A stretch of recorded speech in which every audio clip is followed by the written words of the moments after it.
Now I'd like to introduce our first speaker, Mamie Jones, Senior Vice President of Product Development at Intuit ProConnect Group. In her current position at Intuit, Mamie Jones is responsible for the development and operations of the ProConnect Group's portfolio of products, including ProConnect Tax Online, Lacert, and ProSeries, which are used by accounting professionals to serve their customers and work with state and federal agencies. Since joining Intuit in 2011, she has led the technology transformation for the company's online product offerings. Under her leadership, the Plano campus of Intuit has been recognized by the Dallas Business Journal as a best place to work, and Intuit was recognized by Fortune as a great place to work in Texas. She's been recognized as a tech titan in 2016 by the Dallas Business Journal and was awarded Intuit's CEO Leadership Award 2017. After Ms. Jones has concluded, she will take questions from the audience. There are several microphones around the room. Please approach the mic to ask your question. So please now welcome Mamie Jones.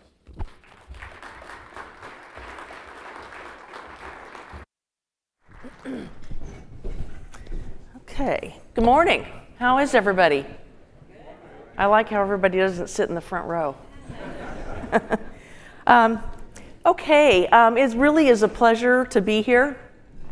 And for those of you who may not know, Intuit, we're a Silicon Valley company, but we're also based, the business unit that I work in is based out of Plano.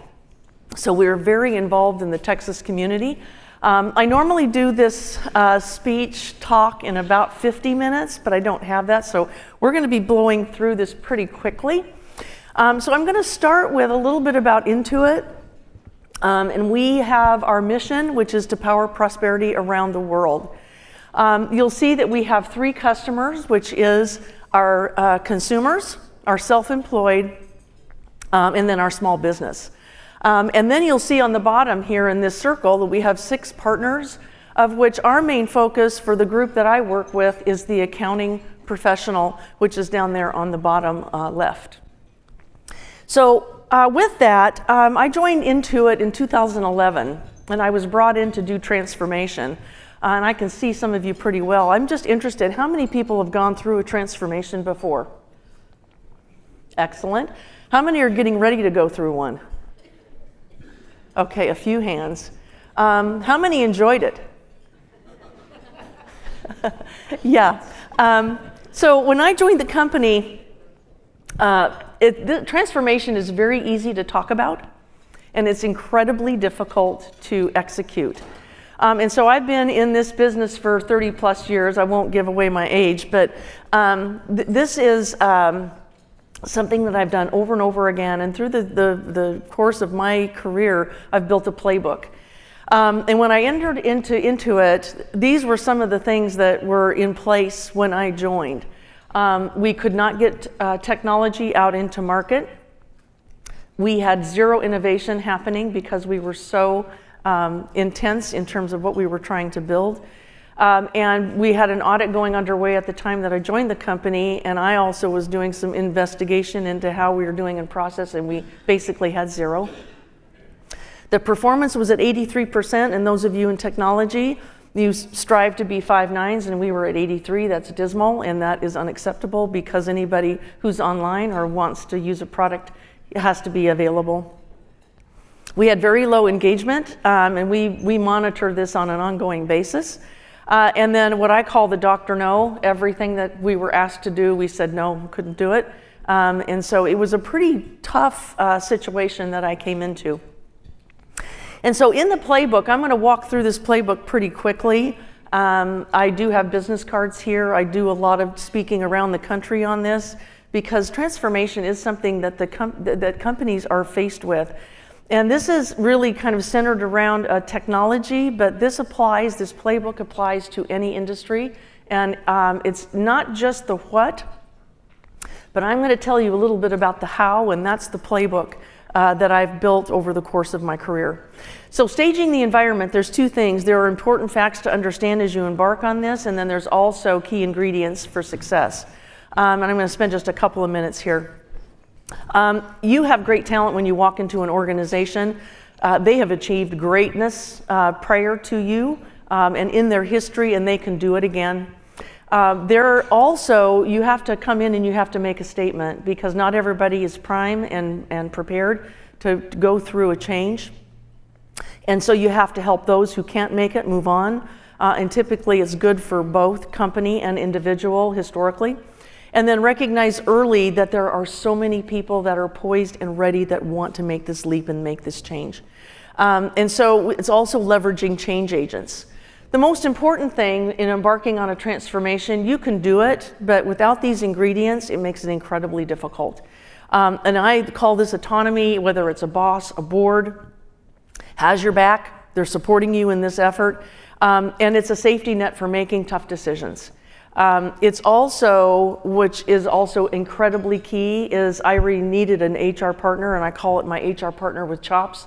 Somebody who is there to help you affect the changes that absolutely need to happen, and you have to do it rapidly, because you can't make transformation and you can't go slow. And then setting very clear visions, setting declarations, inspiring goals are incredibly important. And then the competence and then the persistence in terms of embarking on this and then sticking to it. So it really is demonstrating process in the short, medium, and long. So those are the ingredients. This is what you walk into in any organization, and this is what a quote, this is not mine, I have borrowed this from others, but you hire employees and people show up. And this is the biggest focus area that you have to focus on in any kind of a change that you're doing, because these are the people that have to affect it and are part of that process. So kickstarting, you have to, when I walked in, I had to listen and learn, and I learned over the period of time that I talk to every one of my employees. I do usually a 30-minute.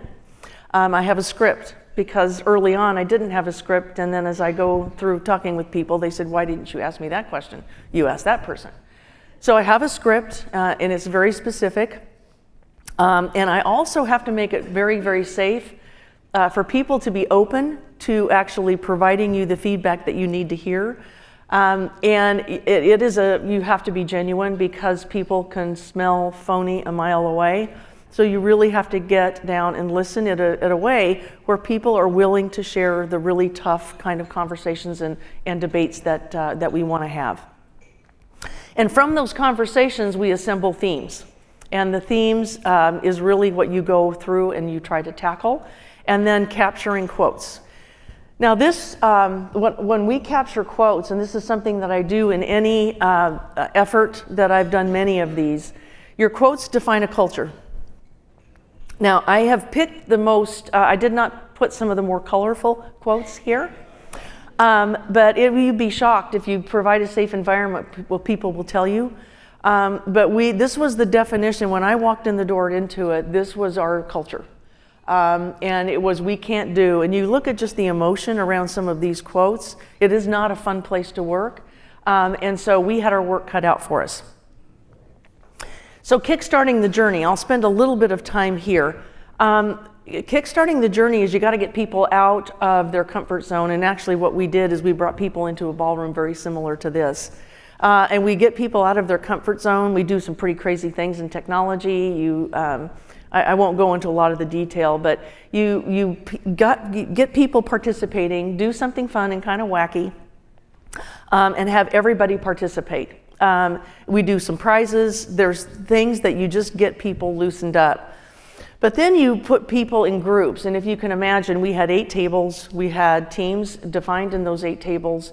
Each team owned a theme, and we rotated throughout the 2 days of getting feedback from every employee on how we're going to go tackle those issues, how we're doing, priorities to improve, and what are our next steps.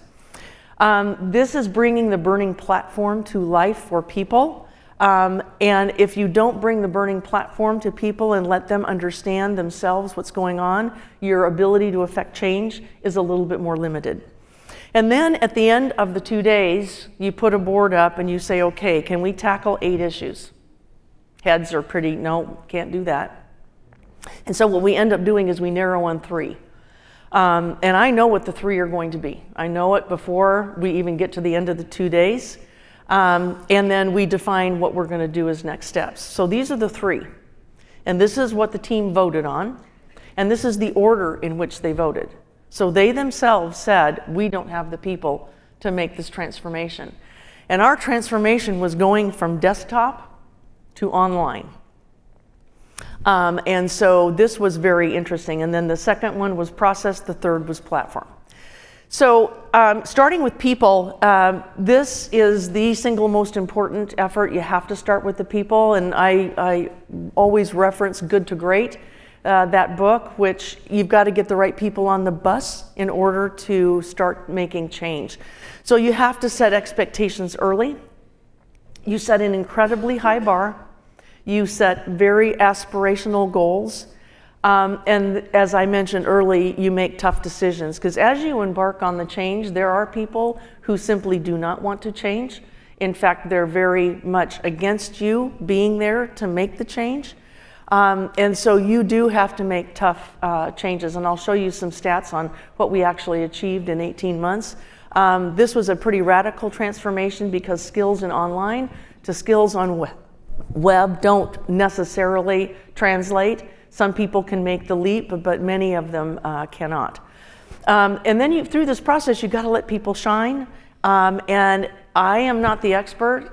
And as we put change in place, you have to learn and you have to adjust.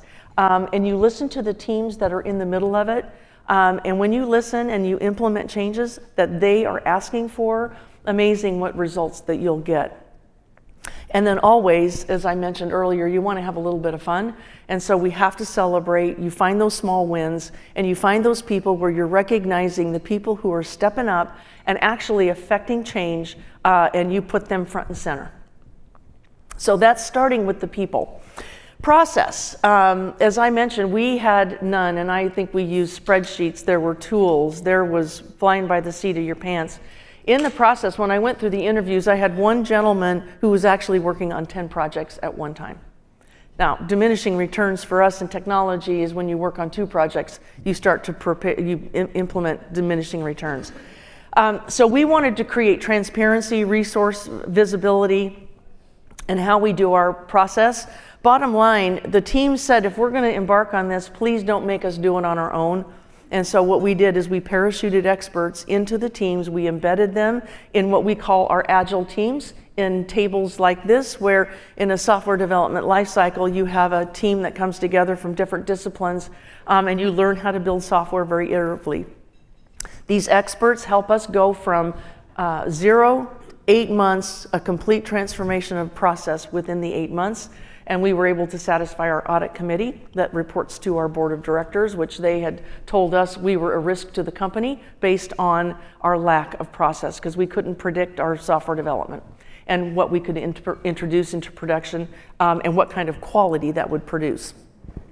We also went through the systems and providing tools, providing continuous education, rewarding those kinds of experimentation, and then get out of the way. This is probably the most important thing. You set your teams up for success, you give them the tools, you give them the education, and then get out of the way. What we call trust but verify, and so verifying through the process of how these teams are migrating. But this was a pretty transformational change in 8 months, completely changing how we do our software development. And then from a technology perspective, which is what we kind of tackled third, because without the skill, without the knowledge, without some of the capability, it was very, very difficult to start the transformation of our platform and our technology, our infrastructure. And we have ecosystem, we have platforms, but it's really moving beyond that to be able to work with your third parties, to be able to do microservices, similar to what you see with Amazon today. And as probably many of you are faced with the same challenges, security and public cloud, fraud, these are the most important things that we are focused on. In fact, it is our #1 priority. If you can imagine, tax, we house the most sensitive data when you do a tax return. That is what we are, we have to be the stewards of that data and being able to secure. And in today's world, we're pivoting where ML AI is the next trajectory of change. And so when we are in technology, we're changing technology usually every 3 years. And so we never stop with transformation because you have to continually move and improve and look for the future. And then through that process, you have to continually reduce your tech complexity. And that's all in the service of innovation. And I'm going to touch on our framework of how we innovate within Intuit, which is based on Eric Ries's book, The Lean Startup. I'll get into that in just a second. When you start a transformation, it's not once and done. In fact, you sometimes have to talk and tell things 10 times, 10 different ways, for people to actually have it sink in. So it's communicating, it's letting people know how we're doing on our journey. We continue to develop teams because as people are going through change and we're upgrading skills and new technology comes along, it is a continual education process. We at Intuit are incredibly customer obsessed, and that is one of our key tenets. We need to listen to our customers, what do they need, and then showcase the team's innovation. And we went from zero innovation to breaking out 3 times a year. We take a week out of development. Teams get to develop anything that they think is a customer problem, and we actually implement capability into production that never sees the light of day in a backlog, which is what we actually put into production. And then, as I mentioned earlier, you'll see this several times, you have to celebrate, you have to recognize. Teams want to be recognized for the great work that they're doing. So after 18 months, here are some of the quotes. We went back and said, okay, how are we doing? And again, the thing that defines a culture is really the emotion of what people are telling you. It is how they are feeling. Better together, the infusion of talent's awesome, the right focus for our customers. Love, when people use the word love, the word's awesome. These are the things that are telling you, hey, you're making progress. So after 18 months, this was it, and the extraordinary results, and I think I can do a point here on the screen. I'm just going to call out a couple of things. Like I said, we were at 83% uptime. We went up to 98, 78 in about 18 months. That's pretty dramatic, going from 83. The other one, which is good and bad, the talent growth. As I mentioned, you got to make statements, and people have to make a decision whether they're going to be on the journey with you. We had a 40% turnover, and half of that was involuntary, half was voluntary. And then the leadership team in this particular case was 100% change. Very, very tough, but people typically end in a better place. And then the last one that I would do is the employee engagement. I'm going to go back. Sorry. Oops. Red. Let me go back. Well, okay. Sorry about that. Okay, the employee engagement. We were down in the very low 70s, high 60s, and today we enjoy over 80, or about 86 to 88 in our employee engagement. And you can have high engagement even though you're going through very, very difficult change. So this is the playbook, and I think some of you may be, you'll get these decks, I think. But this is really the essentials of employing a transformation. And this is the essentials, kind of looking at how to create the environment. You capture hearts and minds, commitment to stay the course, and then recognize it's a journey and it's an ongoing thing and it never stops. I'm going to briefly touch on, this is our innovation framework that we use at Intuit. If you look on the left-hand side, the way we choose how we choose problems, it's finding a very an important problem that customers are facing, and that we believe we and others that we enable that we can solve very, very well, and then build a durable advantage. And so that sweet spot in the middle of those 3 circles is really what we focus on at Intuit. The how of what we do is really around what we call design for delight, D for D. And you start with deep customer empathy, and we get into the shoes of our customers. We visit, we watch, we spend a lot of time with customers, and then it is the go broad to go narrow. So we come up with ideas, we say here's a lot of things, and then we narrow down to a few, and then it's all about the experimentation improving. And then once we determine what the sweet spot is, we go after those programs. This is the framework that we use. And in the first year where we actually stopped development for 3 weeks throughout the year, we actually implemented 80 innovations into production that never would have found the light of day in a backlog, and they did it in a week. So there's a speed element, there is an excitement, there is being able for teams to think, to experiment, research, work with customers, and it's been incredibly exciting. And what we do at Intuit, we have 9,000 strong, but we have mission-based teams, and they all act like their own startup. And that is where we continue to innovate through Intuit. I'm going to talk just a couple of seconds here on Texas. This is an incredible place for innovation and creating a culture of innovation. As this is probably not news to any of you in this room, but the affordability compared to other places in the country is an incredibly attractive element. The diversity is also phenomenal, and I work a lot with the Chamber of Commerce, just in terms of understanding. I'm also on the board of UT Dallas, where we're really looking at where are the trends that are happening and what's happening in innovation around the Metroplex.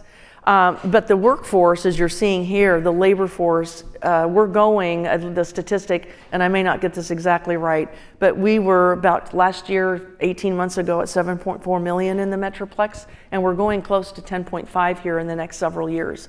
So the growth is incredible, and the talent that's coming into this area is enormous, and we are taking advantage of that to every extent possible. Education, these are all of the universities in the area. These are some of the student numbers. I won't go into that. But I was asked, what do we think would be the elements that we think would help drive more innovation in Texas? And we have a lot of involvement in a lot of different areas within our company, but doing more for underserved children we think is incredibly important. This is all around STEM. I'm only giving you a couple of examples, but there are hundreds of them where as companies we can get involved and get children involved in being interested in STEM. We've done some things with Girl Scouts. One of my peers sits on the Girl Scout board. And Girls Who Code, there's all different kinds of things for not just women, but men as well, but getting everybody excited about STEM. Partnering with the Chamber of Commerce, they have so much data and they can provide a lot of information. And that was a recent connection that I've made in terms of how do we want to grow different areas of our business and our in locations around the country and actually around the globe. We are partnering with other top companies. We want to learn from each other. This is one of the things we do in Silicon Valley. Our CEO meets with the Googles, the Facebooks, the LinkedIns. Some of them sit on our boards. But we want to learn from others because it helps us innovate, let's learn from others, and let's not repeat mistakes. So that's another area where we think we can come together as industries in the state of Texas here and learn from each other. And then partner with universities. I think this is one of the most important. I have enjoyed being on the advisory board for UT Dallas, and we're interfacing with students that, oh my God, the innovation, the Blackstone Lab there at UT Dallas, and I don't know if anybody's from UTD here, but it's incredibly exciting, and so we are doing that, and we're also partnering with some of the other industries that are partnering with UT Dallas and other universities in the Metroplex. So with that, I am going to open it up for questions. That was very, very quick. There's a lot to this, so thank you.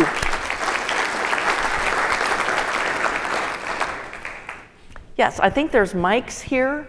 Want to be able to make sure I can hear you. I also have a very loud voice. Oh, excellent. Me too. Thank you. I use Intuit products. And I have a question. Yes. I'm a customer. And your name? Florence Hazeltine. I'm from UT Arlington. Florence, okay. And I can't get my Mac Quicken to convert for my accountant. And I haven't been able, so I'm giving an example. How would your team handle something like that? Well, we sold Quicken, and so we don't own that any longer. However, Quicken was part of our company for the longest period of time. And, I have a business card. There's probably some people I could hook you up with. Although... No, I'm just interested in the approach. I mean, not to solve my particular problem. Okay, got it. Well, actually, that's where our customer success comes in to play. We would want to hook you up with a person who is actually adept at doing that, get you on the phone, walk you through. There's all of the different technology that can actually either take over your computer, but you get to that customer success and have them help you get that updated. We do it at Intuit all the time. We have QuickBooks Desktop folks that are doing the same kind of thing. So that's why we pride ourselves on great customer service. And I know Quicken does the same thing. So I don't know if you've tried that, but that would be the approach. Well, thank you. You're welcome, Lawrence.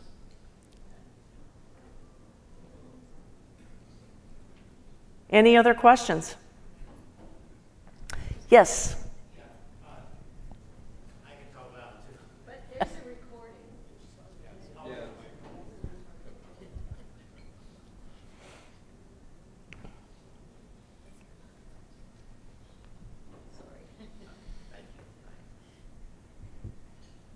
All right, thanks. And I'm glad the slide deck's going to be available. I remember going through some transformations when I was at IBM, so this is great. You're not alone. There's so Yeah. much going on. Yes.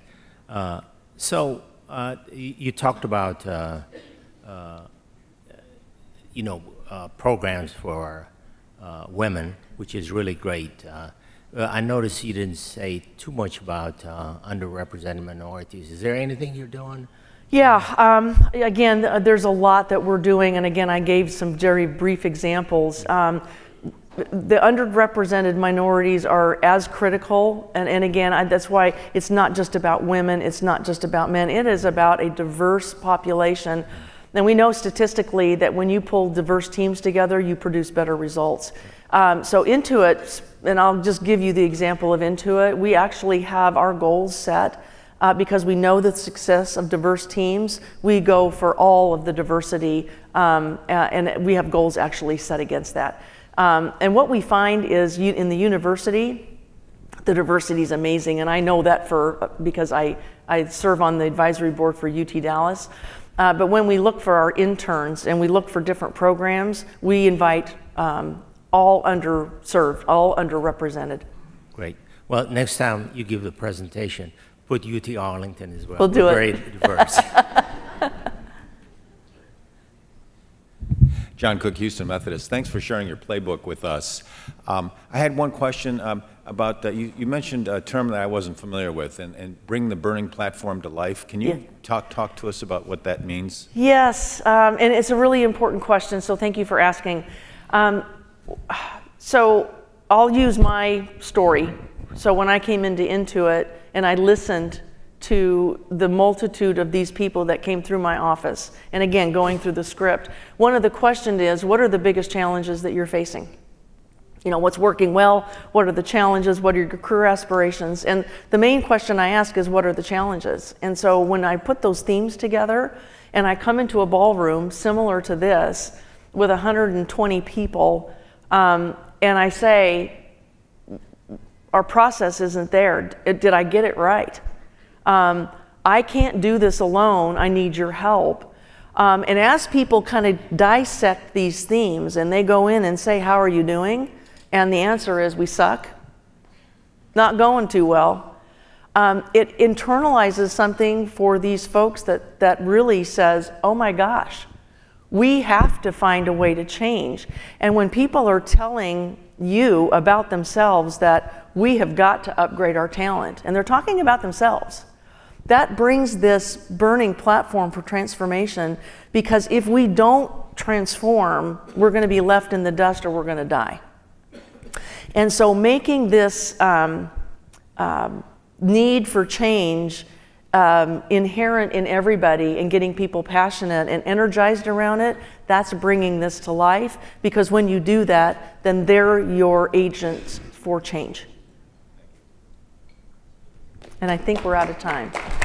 Okay, thank you so much. It was such a pleasure being here this morning. Enjoy the rest of your day.